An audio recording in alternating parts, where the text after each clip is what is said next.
Yeah, so I did it with Captain the first one. So I still and then so I did that when I was on live with Pablo. I'm gonna like save that. I have an app that actually saves it, which is very rare, and I'm gonna transfer that to like a WAV from a WAV file or to a WAV file from like whatever the audio is. Okay. Yeah. So that's why I was asking you, like, do you think the minimum wage should be increased? Because if I said no, you wouldn't want to interview me? No, I was just trying to. I know at the time when I asked you that, the report was due in. The report was due like 2 days before, and then she extended it to Friday. So Oh, okay. here's me procrastinating, and it's probably Friday, like tomorrow. I mean, yeah, almost. Oh yeah, well, procrastination nation. Nothing better than it. I heard if you do that in your office, they won't fire you. If you procrastinate, they won't fire you? Exactly. I don't think that's true. I mean, if you... Well, let me put it this way. So long as you get your work done by the deadline, then I don't think they can fire you. You know? Right. If you procrastinate till, like, the very last second, but then you get in whatever work it is on time, then no, they won't fire you. They might be really annoyed with you, but they won't fire you. But if you procrastinate and miss your deadlines, then, yeah, they might. Yeah, I think that's unreasonable, but I'll keep going. Yeah. All right, so let's get into it. Okay. Okay, I lost my train of thought. I'm trying to make this quick. All right. Yada yada yada. Tell me your name and what your occupation is. Okay. My name is Naomi Getachew. My occupation, I have a few. I work at a movie theater. And I also work 2 office jobs, one at my school campus, and one at a museum in the city. What's all right? Wow, this is why you should write stuff down. What's your name? Oh wait, well, what's your name? All right, how many years have you been going to school, and what's the name of your school? So this is my 3rd year in school. So I'm a junior, and I go to Iona College. What's your major? I'm a political science and mass communications major. Okay. Let me turn that ringer off. That just popped up in it. Okay, so tell me your thoughts on the minimum wage. Wait, all right. So tell me your thoughts on the minimum wage nationally and New York State. That made no sense. I'll edit that out. Yeah, I get what you mean. Yeah. All right. It's kind of hard. Yeah, you definitely have to talk about the 2 separately. I think that's the first thing to point out. Minimum wage, I mean, we've made big strides here in New York for sure. In the city, it's now $15 an hour. In Westchester County, where we are, it's now $13, I believe. So it's on the way up, and if we compare it to other states, we're definitely ahead of the game. But if we look at the federal minimum wage, we all know that hasn't seen an increase in a significant amount of time. In my opinion, it's a hard thing to regulate on a federal level because standards of living and cost of living just vary so much across the country. So, it's definitely a more difficult thing to regulate because if we do a federal $15 an hour, the reality is $15 an hour still isn't enough for New York and San Francisco. But it's probably excessive in Montana, I would imagine. So it's a harder discussion to have, I think, on a federal level as to what it should be. But for our context here in New York, we can all agree, I think, for the most part, that working full-time on minimum wage is just not enough to live in New York or in the New York metro area. So, yeah. That's been my main talking point, actually. I don't want to call it a talking point. It actually sounds unprofessional because because increasing the minimum wage to $15 doesn't solve inequality, as you pointed out, on a larger scale. There's much more that you need to address through taxing and everything. But so you're a political science major. Has wages ever come up in your 4 years of college as far as like class subject? Oh my gosh. In terms of classes, I don't think so. Not really that I can recall. I think the only time we really discuss wages, or the only time it really comes up, is during an election year, and if candidates choose to make that one of their, big points, like Bernie Sanders is, a big advocate for the $15 federal minimum wage. So unless we're talking about it in that sort of context, in terms of what candidates are saying about it, no, I don't recall having discussed it much in classes. All right, so wow, I was about to ask the exact same question that I asked that I asked Catherine or that I asked Joe, but it would sound repetitive, so now I have to rephrase it in my head. See, this is what happens when you procrastinate. But Yeah, that's how the interview goes. You have to sort of roll with the punches and make changes as you go. Yes. So all right. So yeah, this is. Oh wait, time out. Wait, how? Oh, actually, this is another good question. How long have you actually been working? 3 years. Yeah. So only So only since I started college. Yeah. Oh, so the age of 18. Yeah. So the minimum wage would have been $10 in that. So all right. So the minimum wage when you first started working would have been $9 or $10, correct? I think so in Westchester. Yeah. So it's only been increasing $1 a year. Have you really felt the impact of it, even though it's because it's so little? No, not significantly.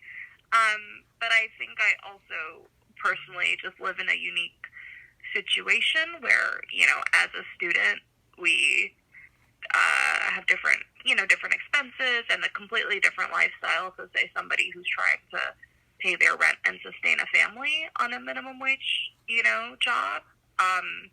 So I don't particularly feel the increase in, $1 a year. But in my head, I feel better knowing that it's coming. I often point out when I started working at Bowtie Cinema, the minimum wage was $9. That was 2016. Now it's $13, and I feel a lot better for it. But so also talk about also talk about how much increasing the minimum wage to an actual living wage would help you, purchasing power wise. I mean, I think the big question there is what is a living wage, right? So I don't think anyone has a clear answer to that. I think the argument for a long time was that $15 is a minimum wage, is the living wage, sorry. But, is it? I don't think that's true of somebody who lives in this area. So I don't know. I don't think the, quote, living wage is something that's as clear-cut as political pundits would like it to be. And I think it's just more complicated than that. So, in theory, yes, living on a minimum wage would, on a living wage would make a big difference. But I don't, it's hard to quantify what that is or what that would look like. So, yeah. It's nice to get a political. Wait, that's I almost said a scientific political. It's nice to get that point of view because we can just say living wage and actually not know the context behind it. So that's right. That's really nice because it's a better perspective and something that I actually haven't thought of. When I define minimum wage in my when I define living wage in my head, it actually I'm saying this only because I'm trying to edit it together in my head. So I'm trying to edit the project. All right, but I'll keep going. When I define the living wage in my head, it was from a Secular Talk video where it said the ability to afford a one bedroom, the ability to afford a 1 bedroom apartment. So Mm-hmm. I believe in 2016 it was 27, but that might just be because New York City and Westchester, and Long Island, the expenses were dragging it, because upstate New York, I believe, it might be 13, Mm-hmm. or it might be that. So that's a nice that's a nice perspective, because you could afford a 1 bedroom apartment and probably still be on the social safety net. So, Mm-hmm. all right, wow, But this I is think also, like, if we use that example, let's say a 1 bedroom apartment, that might be, sort of a decent living standard for you, but it's not if you have 5 kids or whatever it is. You know what I mean?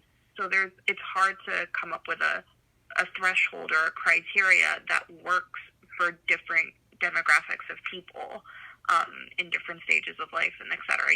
So it's a really complicated thing, I think, to narrow down.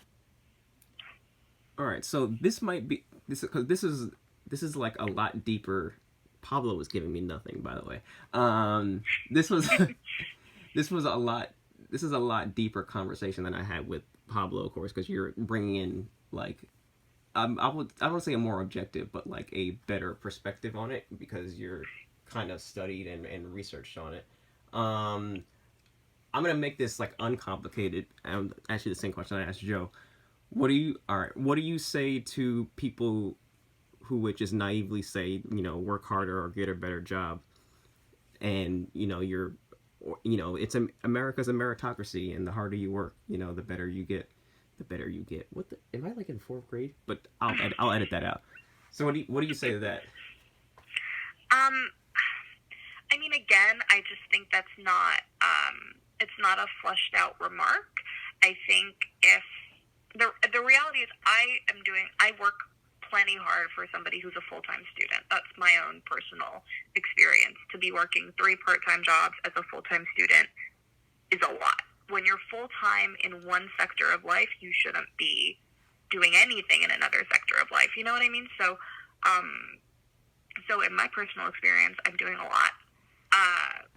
But I think this idea that we need to just work till we die and work till we drop is a very American mentality, and it's one that I understand, because it's one that definitely pushed a lot of great things in this country, and I understand the sentiment behind it.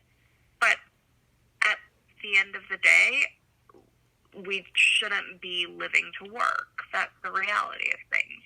And so we should be able to work a set standard amount, and we should be able to have a better standard of living from that.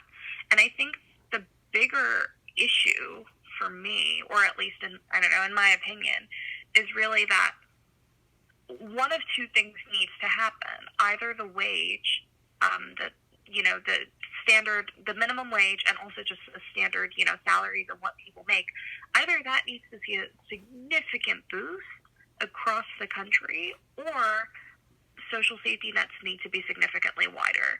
Because the reality is, if medical care was affordable, I wouldn't work quite so hard. I wouldn't worry so much if I knew that, God forbid, if I had to, pay some sort of medical bill, if that was something that I knew my insurance could cover or something else. But we don't have that system by and large in the U.S. So we need to be in a position to cover those worst case scenarios, So I think, so it's got to be one or the two. I either need to be able to afford these things, or these things need to be covered in some other means. And I think the U.S. is caught in between, where we want to have these social safety nets, and yet we don't want them. And so we don't have enough of a social safety net, and we're also not making enough money. And I think this country doesn't have a clear enough vision as to, how it wants to go forward in that sense. So, yeah, I hope that was coherent. I don't know if it was. No, I mean, it makes sense, because me as an unprepared person, you're taking the conversation in a more complex direction. And as you were answering that, oh crap, this thing just turned on. As you were answering that, I wanted to add